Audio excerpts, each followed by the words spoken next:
हम गरीब परिवारों की बेटियों का कन्यादान जन सहयोग से, आपसी सहयोग से मिल करके करते हैं। आगामी 19 अप्रैल को जो सामूहिक शादी चरण पादुका कुटी पे भगवान श्री राम का जहाँ पे चरण पड़ा हुआ है, उस कुटी से सामूहिक शादी संपन्न होगी।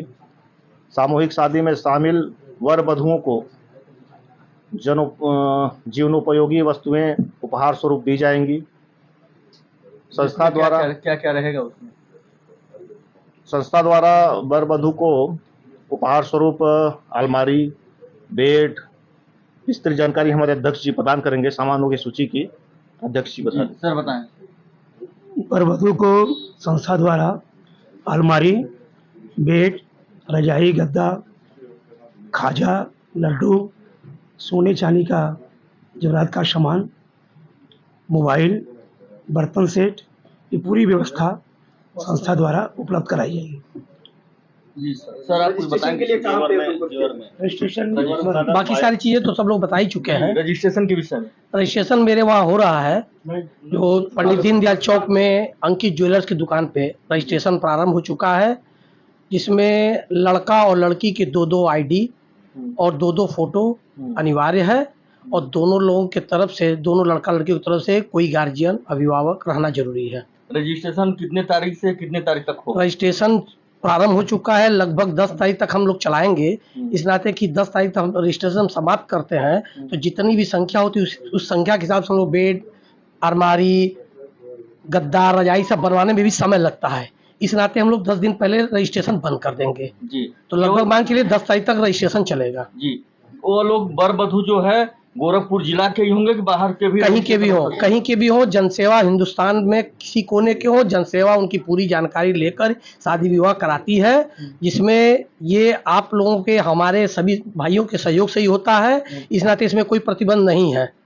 इसमें हिंदू, मुस्लिम, सिख, ईसाई जो भी, हम लोग उनके तरीके से, उनके जाति के हिसाब से उनकी शादी संपन्न कराते हैं। शादी के दिन आने के लिए वर वधु के तरफ के लिए कोई आपकी तरफ से दिशा निर्देश भी है?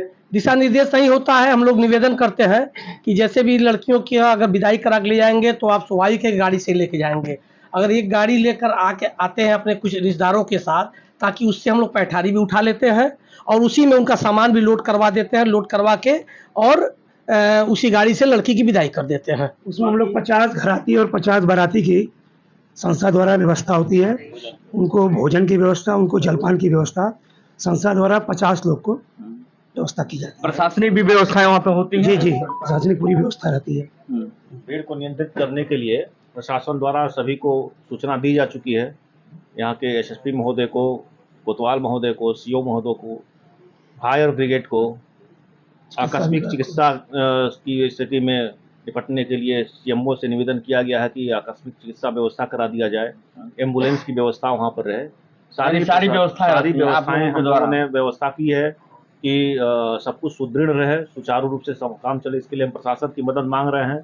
हम जिन विद्यालयों में एनसीसी के छात्र हैं उनसे भी निवेदन कर रहे हैं कि भीड़ और व्यवस्था के नियंत्रण के लिए एनसीसी के छात्र भी हमारा सहयोग करें। हमने इसके लिए सभी प्रबंधकों को भी पत्र भेजा हुआ है। विगत कितने साल से यह कार्यक्रम चल रहा है आप लोगों द्वारा? संस्था का यह कार्यक्रम 2004 से चल रहा है और अब तक हम लोग, हमारा ये 12वां वर्ष है, सामूहिक विवाह का ये 12वां वर्ष है और अब तक हम लोग 2000 से अधिक कन्याओं का कन्यादान कर चुके हैं। ये सारा कुछ जन सहयोग से ही माध्यम से हुआ है। जी, धन्यवाद।